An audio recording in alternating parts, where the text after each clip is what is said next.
ಒಂದ್ಸರಿ ಅವನ ಬರೋಕ್ಕಿಂತ ಮೊದಲು ಬಂದಿತ್ತು ಅಂತ ಹೇಳಿದ್ರೆ, ಯಾವಾಗಂದ್ರೆ ಅದು ಬಸವರಾಜೇಶ್ವರಿ ಅವ್ರು ಜಸ್ಟ್ ಸಭಾಪತಿಗಳಾದಾಗ 1979 ಏನೋ ಅಂತ, ಅವಾಗೊಮ್ಮೆ ಫ್ಲಡ್ 79-80 ಅವಾಗೇನೋ ಆಗಿತ್ತಂತ ನನಗೆ ಗೊತ್ತಿಲ್ಲ ಪಕ್ಕ.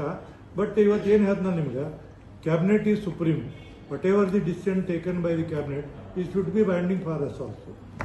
ಅಧಿವೇಶನ ಹೆಂಗೆ ನಡೆಸಬೇಕು ಅಂತ ನಾವು ಬಿಟ್ಟಿದ್ದು, ಅದನ್ನ ಯಾವ ರೀತಿ ನಡೆಸಬೇಕು, ಏನು ಅಜೆಂಡಾ ಮಾಡ್ಕೋಬೇಕು, ಏನು ಆಗಬೇಕು. ಅವರು ಈ ಪರ್ಟಿಕ್ಯುಲರ್ ವಿಷಯ ಕೊಡ್ತಾರೆ, ಆ ವಿಷಯ ಮೇಲೆ ಮಾಡಬೇಕು ಅಥವಾ ಗವರ್ನರ್ ಅಡ್ರೆಸ್ ಏನು ಹೇಳ್ತಾರೆ, ಗವರ್ನರ್ ಅಡ್ರೆಸ್ ಬುಕ್ ಪ್ರಿಂಟ್ ಆಗಬೇಕು. ಏನು ಅವ್ರು ಕೊಟ್ಟು ಅದ್ರ ಮೇಲೆ ಮಾತಾಡೋಕೆ ಕೊಡಬೇಕಾಗುತ್ತೆ. ಅದಾದ ನಂತರ ಗ್ಯಾಪ್ ಕೊಟ್ಟಿದ್ದನ್ನು ವಿಶೇಷ ಅಧಿವೇಶನ ಕರೆದ್ರೆ ಆ ಸಬ್ಜೆಕ್ಟ್ ಮೇಲೆ ನಾವು ರೆಕ್ಟಿಫೈ ಇದನ್ನು ಮಾಡಬೇಕಾಗುತ್ತೆ. ನಾವು ರೆಕ್ಟಿಫೈ ಮಾಡೋಕ್ಕೆ ಹೋದ್ರೆ ಅದ್ರ ಮೇಲೆ ಸದನವನ್ನು ನಡೆಸಬೇಕಾಗುತ್ತೆ. ಅದೇನು ಅದು ಶನಿವಾರ ನಡೆಸಬಾರ್ದು, ಶನಿವಾರ ನಡೆಸ್ಬೋದು.